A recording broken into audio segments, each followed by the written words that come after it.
El doctor Bernardo Klicksberg es padre de la ética para el desarrollo, gran maestro de la Universidad de Buenos Aires y Premio Nacional 2013 de Cáritas y la AMIA a la solidaridad y la lucha por la responsabilidad social.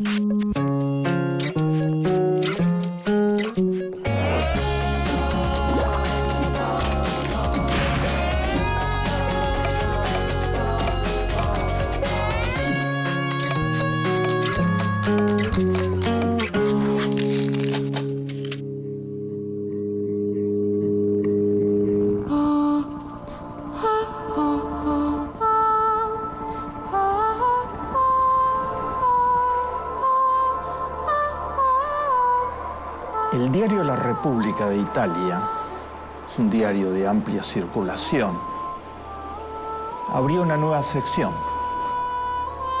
Ojalá no la hubiera tenido que abrir nunca. ¿Saben cómo se llama la sección? Se llama Suicidios por Crisis. Y lista los casos de las personas que se suicidan por la crisis económica que actualmente atraviesa Europa y ha impactado severamente en Italia. Entonces narra los distintos casos. Son tan frecuentes que abrieron una sección. La tasa de suicidios, claramente consecuencia de la crisis, no de ninguna otra razón, subió un 15% en Italia en los 2 últimos años. El suicidio se transformó en eso, en crónica cotidiana. Uno de los últimos suicidas, un comerciante que trabajó toda su vida, que hizo un pasar de clase media y que se vio acorralado por las políticas económicas que se están aplicando en Europa, las políticas de la austeridad inflexible. Escribió, antes de suicidarse, estoy cansado de pedir todos los días lo que me corresponde.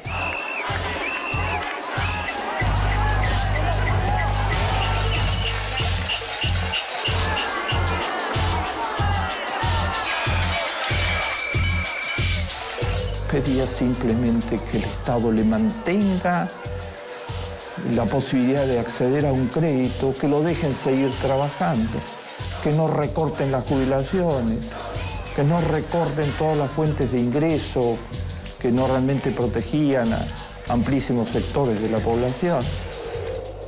Pedía que frente a una política económica que destruyó en Italia 1000 pymes por día,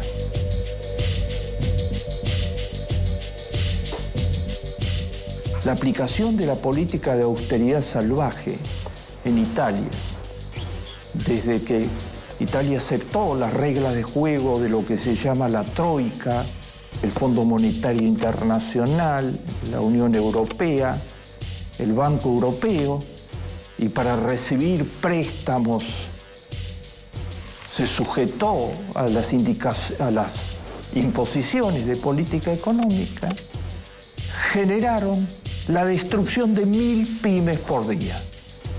Y entre esas pymes estaba la de este pequeño comerciante.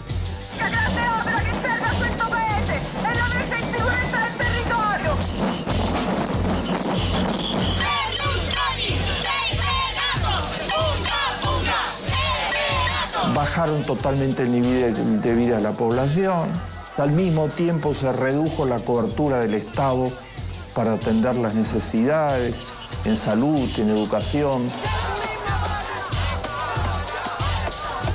Todo eso en un país que es una de las potencias económicas mayores del planeta, la 9ª economía en Producto Bruto de todo el planeta. Y se fueron estrechando las posibilidades para sectores muy importantes de la población.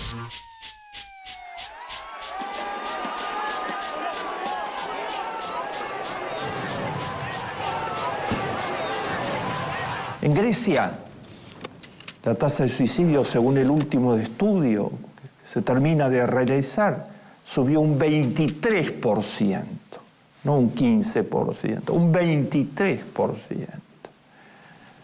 Los suicidas normalmente son personas parecidas a la anterior, o sea, personas de clase media, que han trabajado, pequeños empresarios, industriales o comerciales, y que de repente se les cayó todo el mundo. O sea, en Grecia los recortes han sido totalmente draconianos.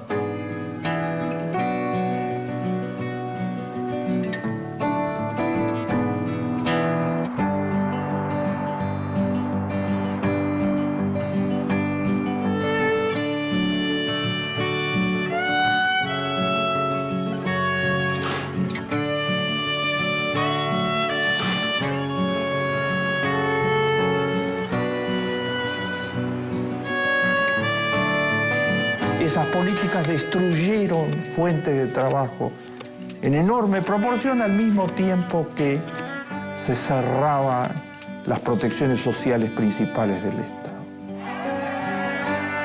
La desesperación absoluta en la falta de futuro de ninguna índole. Apareció el suicidio en esta expresión, con estas cifras. Hoy se dio a conocer que el desempleo sigue aumentando entre todos los españoles. De acuerdo con el Ministerio del Trabajo, la desocupación subió 0.6% en noviembre frente al mes de octubre. En España, un país con una de las economías más importantes de Europa, un país de gente cálida, afable, generosa, de buen carácter, hay nuevamente una tasa de suicidios que no tiene precedentes. Una de las últimas personas que se suicidó fue una mujer de 47 años, con 3 hijos, que dijo antes de suicidarte: no me han dejado ninguna salida, me han quitado todo lo que tenía. Se estaba refiriendo a uno de los dramas más importantes en España, que es el de la ejecución de las hipotecas y el de los desalojos. Se han ejecutado en el último año, en el 2012, 40.000 hipotecas. Las personas se quedaron sin trabajo. La tasa de desocupación española es el 27%. Las personas se quedaron sin trabajo. No pueden pagar las hipotecas de su casa. Los bancos las ejecutan. Los procedimientos de ejecución muy cuestionados en España permiten que las ejecuciones sean sumarias virtualmente. Entonces, los bancos se quedan con las casas, las personas se quedan en la calle.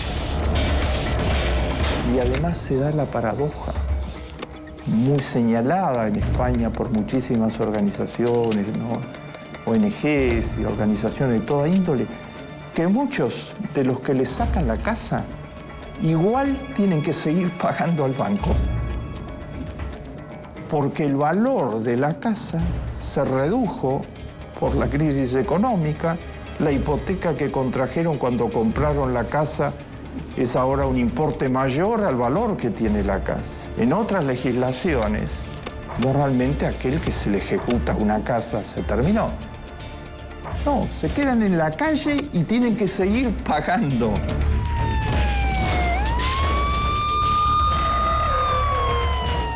Frente a todas estas situaciones, la pregunta es, ¿y hasta dónde? Los pueblos están reaccionando.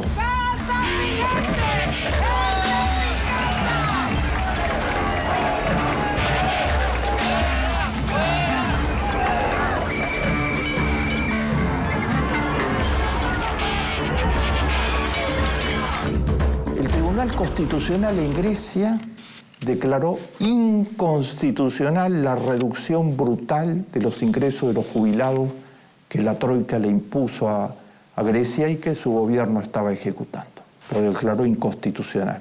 No se puede reducir derechos preexistentes de esta manera brutal. El Tribunal Europeo de Justicia consideró que la legislación española de desalojos y de ejecución de hipotecas viola las leyes europeas aprobadas por todos los países de la Unión Europea de protección al consumidor. y las declaró ilegales. Lo que significa que tendrán que reestructurarse, porque eso está en colisión con las leyes europeas de protección al consumidor. El presidente de la Unión Europea, el señor Barroso, dijo hace pocos días de que se está llegando al límite socialmente tolerable de los niveles de exclusión social, que no da más. Implementation on the ground is very much in the hands of member states, and I will continue to urge them at European Council to take the social emergency situation very seriously. In some of our countries, we have worrying developments in terms of the rise of poverty and social exclusion.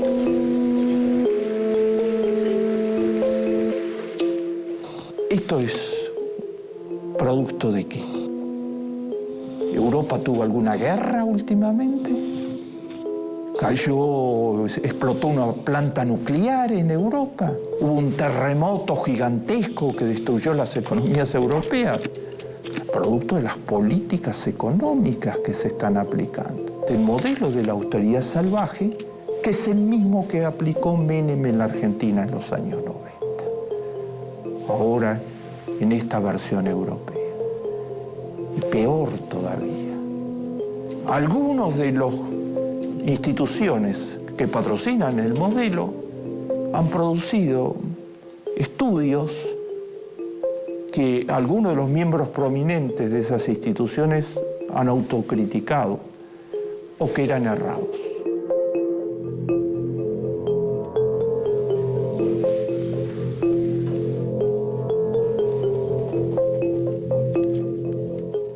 Todos esos estudios. El economista jefe del Fondo Monetario Internacional publicó hace pocos meses un estudio diciendo: se han aplicado las políticas de austeridad.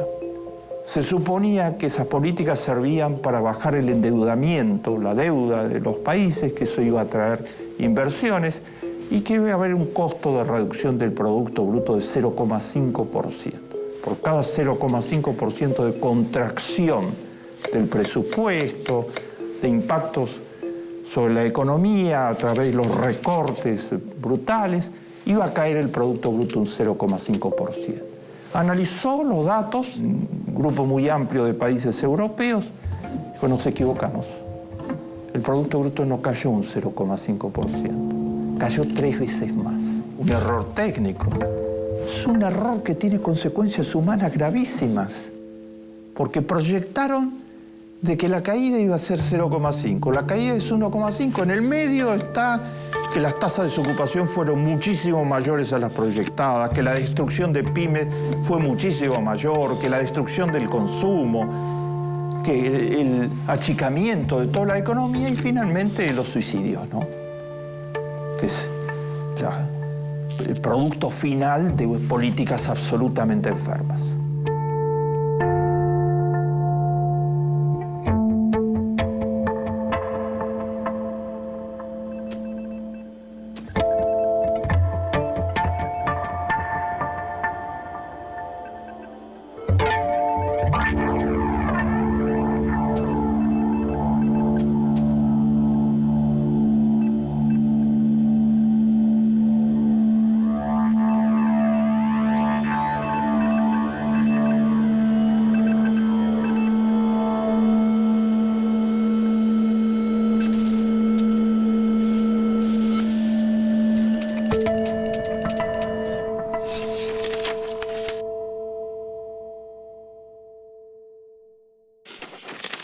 Segundo error.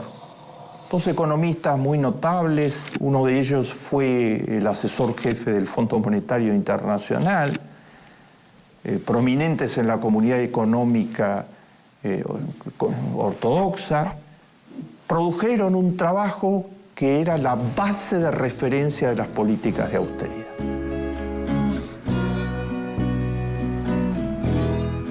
El trabajo decía de que cuando el endeudamiento de un país es superior al 90% del Producto Bruto, cuando de todo lo que produce un país, lo que debe es el 90% del Producto Bruto, decían, ahí hay que cortar como fuera el endeudamiento porque la economía va a caer muy fuertemente.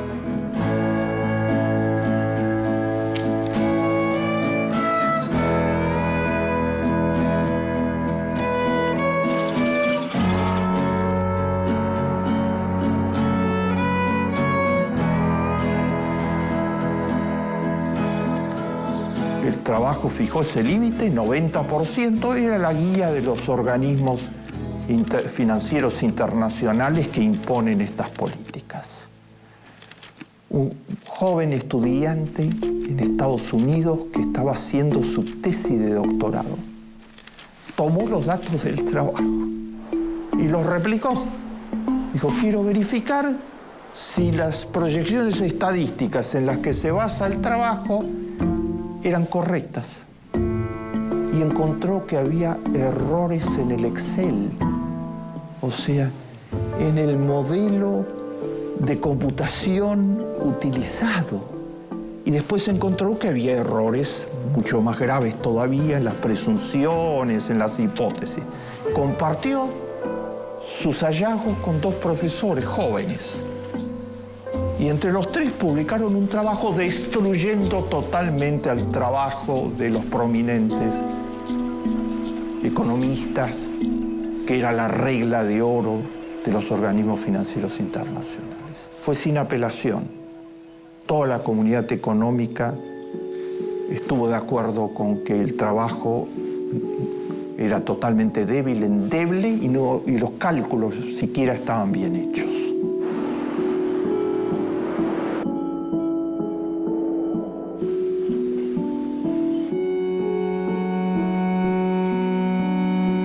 ¿Cuántas víctimas en el camino de estos errores o de esta utilización de teorías que no están validadas por ningún dato serio de la realidad? ¿Cuántas víctimas en el camino?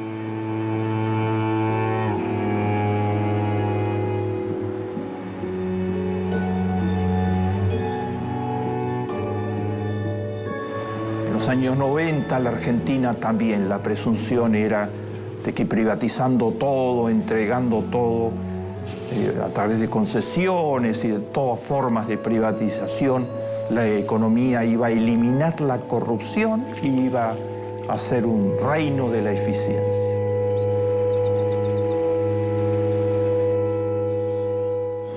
La corrupción aumentó sideralmente porque las privatizaciones estuvieron infestadas de procesos de corrupción, algunos de ellos comprobados en tribunales internacionales, muchísimos son causas en tribunales nacionales, y la población vio el bajón mayor de su nivel de vida virtualmente en toda la historia argentina, hasta terminar en los años 2002 con un 58% de la población por debajo de la pobreza.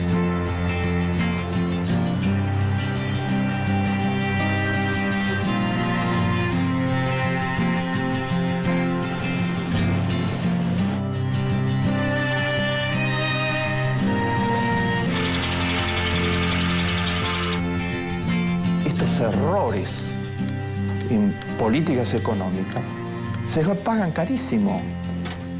La vida de la gente está totalmente ligada a la posibilidad de que puedan desarrollar sus pymes, que puedan tener trabajos.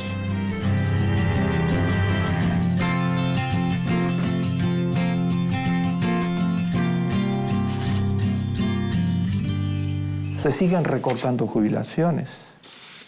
Se sigue bajando el sueldo de los funcionarios públicos, echándolos masivamente. La población se está rebelando crecientemente. La situación tiene una arista política peligrosísima. En una situación de desesperación de este orden fue que floreció el nazismo. Antes de los inicios de la Segunda Guerra Mundial, la caída de la economía alemana y la situación de recesión que vivía Alemania fue el caldo de cultivo que permitió el mayor genocidio de la historia del planeta la perversidad humana llevada a la máxima expresión a través del nazismo. El asesinato de la tercera parte del pueblo judío, el asesinato de una gran parte del pueblo gitano, el asesinato de los discapacitados, como principio de vida virtualmente. Hoy en Europa hay una situación muy peligrosa, que es en la desesperación y en la falta de salidas están floreciendo los grupos neonazis. En medio de las duras condiciones económicas que afronta Europa, parece que emergen viejas ideologías nazis que cada vez ganan un mayor apoyo social. Sin embargo, pasado más de medio siglo de esos acontecimientos, otro proceso judicial de gran resonancia centra la atención de los alemanes. Esta vez contra Beate Zschäpe, conocida como la novia nazi y acusada de formar parte de la organización.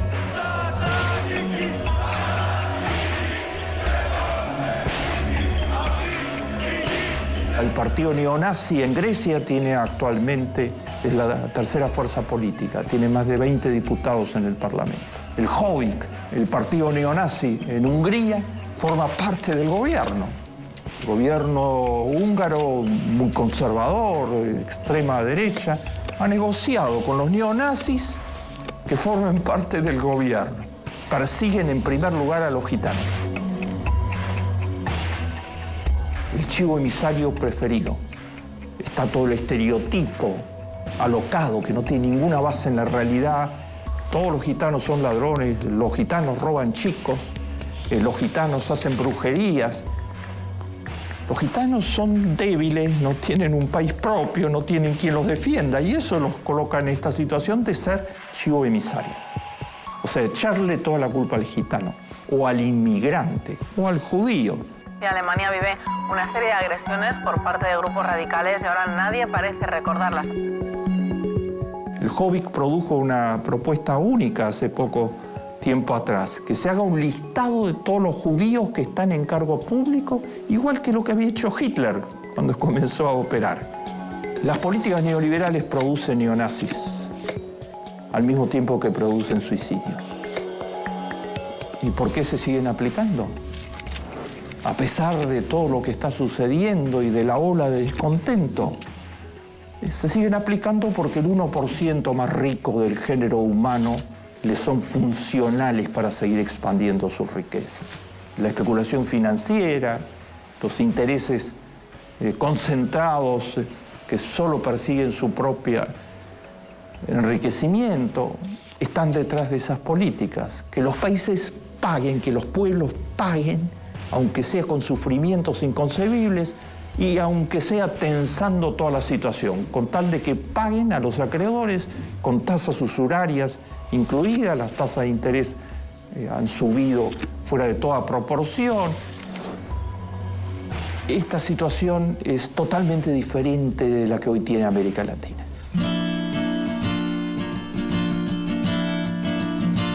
El director general de la OIT ha señalado que mientras que en Europa aumenta la desocupación, en América Latina la desocupación se ha reducido totalmente.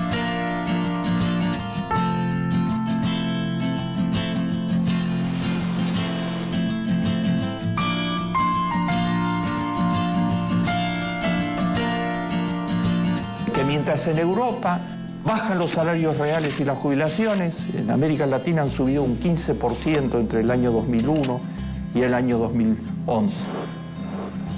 Un crítico muy fuerte del modelo argentino y de los modelos latinoamericanos, muy conservador, decía estos días, hay que reconocer que en la Argentina todo el modelo está mal, pero que hay que reconocer que la tasa de desocupación es baja y que es la mitad de la tasa de desocupación de Europa.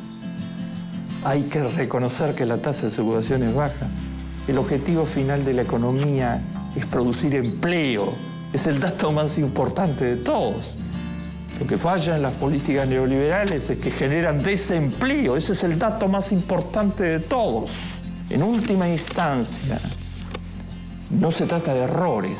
Detrás de esos errores hay ideología legitimadora de esos errores. Cuando modelos como los latinoamericanos actuales están produciendo empleo, lugares para las pymes, mejores posibilidades para la población, con dificultades, con marchas y contramarchas y con errores, pero van avanzando en esa dirección. Entonces se dice, todo está mal, pero la tasa de desocupación es verdad. Está bien. La tasa de desocupación es el barómetro más importante de si el modelo sirve o no sirve.